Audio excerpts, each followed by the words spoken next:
Polytechnic entrance exam 2021 का quick revision.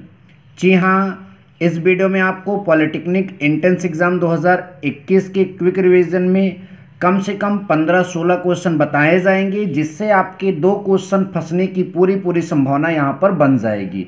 ध्यान दीजिएगा, क्वेश्चन बहुत ही अच्छे हैं और इस तरह के क्वेश्चन पॉलिटेक्निक एग्ज़ाम में बार बार रिपीट किए गए हैं और किए जाते रहेंगे। ध्यान दीजिएगा।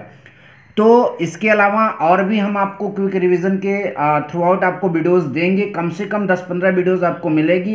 यदि आप इन 10-15 वीडियोस का पूरा उपयोग कर लेते हैं तो आप करीबन 50 से 60 क्वेश्चन पॉलिटेक्निक में ज़रूर क्रैक करके आएंगे। चलिए आज का देखते हैं। पहला क्वेश्चन आपको क्या याद रखना है। देखिए, पहला लिखा है सल्फ्यूरिक अम्ल का तुल्यांकी भार। तो कुल मिलाकर समझिए, यहाँ पर ये जो दिया गया है इसका टॉपिक ही है कि तुल्यांकी भार से क्वेश्चन डायरेक्ट करता है पॉलिटेक्निक एग्जाम में। तो सल्फ्यूरिक अम्ल का तुल्यांकी भार 49 मैंने लिख दिया। आप डायरेक्ट भी याद रख सकते हैं और या फिर आप इसको निकालने का तरीका भी मैं अभी बता दे रहा हूँ, उस तरह से निकाल भी सकते हैं।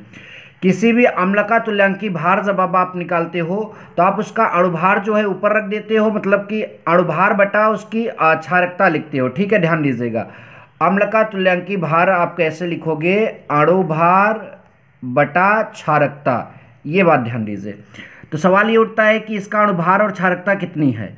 तो सल्फ्यूरिक अम्ल का सूत्र आपको पता ही होगा। देखो, सल्फ्यूरिक अम्ल का सूत्र जिनको नहीं पता है मैं बता दे रहा हूँ, H2SO4 होता है। तो हाइड्रोजन, इसका अणुभार निकालने के लिए हाइड्रोजन का परमाणु भार, एक हाइड्रोजन का 1 तो 2 हाइड्रोजन का 2, सल्फर का 32 2 कितना हो जाएगा 34, एक ऑक्सीजन का 16 होता है, 16 चौका 64 और यहाँ 34 जोड़ने पर आपका कुल मिलाकर 98 आएगा। अणुभार 98 हो गया। और क्षारकता क्या होता है? देखिए, किसी अम्ल में जितना हाइड्रोजन विस्थापनी होगा ये वाला, तो ये उसका क्षारकता हो जाएगा 2 है, तो 98 में 2 का भाग दोगे कितना आएगा? 49। इसी तरह से नाइट्रिक अम्ल का तुल्यांकी भार जब निकाला जाएगा तो नाइट्रिक अम्ल का सूत्र होता है HNO3। क्या होता है? HNO3। इसका अणुभार अगर आप नाइट्रोजन का 14 होता है, ऑक्सीजन का आपका 16, 16 3 48, 14 आपका हो जाएगा 62 और 1 63। और इसमें चूंकि क्षारकता एक ही रहेगी क्योंकि एक ही हाइड्रोजन है, तो 63 में 1 का भाग देंगे, यहाँ पर 63 बन जाएगा।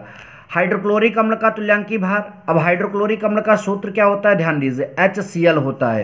तो HCl हाइड्रोक्लोरिक अम्ल का जब सूत्र होता है तो हाइड्रोक्लोरीन का परमाणु भार 35.5, इसका 1 35.5, 1 36.5 और 1 का भाग लगाएंगे तो 36.5। तो इस तरह से इन 3 अम्लों का आप ध्यान दीजिएगा।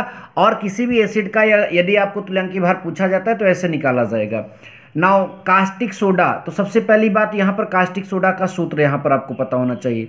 तो NaOH को कास्टिक सोडा कहते हैं, NaOH को कास्टिक सोडा कहते हैं।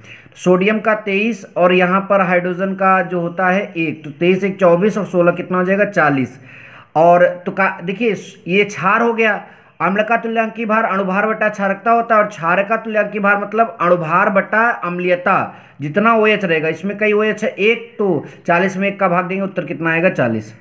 कास्टिक पोटास का जो सूत्र होता है बच्चा, कास्टिक पोटास का होता है KOH। अब KOH की बात करें तो पोटेशियम का परमाणु भार 39 होता है और इसका 1 40 हो जाएगा, 40 और 16 कितना हो जाएगा 56। और OH 1 है तो 56 में 1 से भाग देंगे तो यहाँ 56 ही आएगा। तो इस तरह से तुल्यांकी भार के आपके हमने 5 क्वेश्चन दिए। कभी कभी डायरेक्ट इन्हीं 5 से ही करेगा और कभी कभी अलग करता है, तो मैंने तरीका भी बताया कैसे निकाला जाएगा। ठीक है, अब नेक्स्ट हमारा है 3 प्रबल अम्ल। ठीक है, HCl HNO3 है, H2SO4। इसमें क्या ऐसा क्वेश्चन करेगा? कहेगा कि निम्न में प्रबल अम्ल नहीं है। तो ये 3 ऑप्शन रहेंगे, जो इसके अलावा होगा वो प्रबल नहीं होगा। इसके अलावा यहाँ पर क्वेश्चन ये कर सकता है कि निम्न में से प्रबल अम्ल है, तो 3 तो दुर्बल रहेंगे, इनमें से कोई एक दे देगा। इसके अलावा भी होते हैं लेकिन ज़्यादातर फंसने की संभावना यहीं से है। इसी तरह से 2 प्रबल क्षार NaOH KOH याद रखिएगा। अब क्षारकता की बात करें तो किसी अम्ल में जितना विस्थापनी हाइड्रोजन होगा वही उसकी क्षारकता होगी। तो HCl में 1 मतलब हाइड्रोजन है इसलिए इसकी क्षारकता 1, H2SO4 में 2 हाइड्रोजन है इसलिए इसकी क्षारकता 2, HNO3 में 1 हाइड्रोजन है इसलिए इसकी क्षारकता 1। NaOH की अम्लीयता जैसे अम्ल की क्षारकता होती है वैसे क्षार की अम्लीयता होती है, जितना OH होगा वही अम्लीयता होगी। तो 1 यहाँ पर है। KOH की भी अम्लता एक, ये अम्ल है HCOOH जो है एक फार्मिक अम्ल है। तो यहाँ पर आप कहोगे अम्ल में तो जितना हाइड्रोजन होता है वो क्षारकता होती है, तो यहाँ पर एक कैसा हुआ, ध्यान दीजिएगा COOH में जो भी COOH वाले एसिड होते हैं उसमें केवल ये हाइड्रोजन निकलता है, यहाँ के हाइड्रोजन कभी नहीं निकलते। तो ये हाइड्रोजन निकलेगा तो एक ही ठो निकलेगा, और जब एक ही निकलेगा तो इसकी क्षारकता कितनी होगी, एक। आप चाहें तो जो मैंने ये चीज़ पूरा बनाया आप इसका स्क्रीनशॉट ले लीजिए और एक शॉर्ट रिवीजन के टाइप का 5 मिनट लगेगा, नोट्स बना लीजिए और आप इस तरह से रिवाइज करिए और आपका पॉलिटेक्निक एग्जाम जरूर क्रैक होगा। इसी शुभकामना के साथ थैंक यू सो मच। जय हिंद, वंदे मातरम।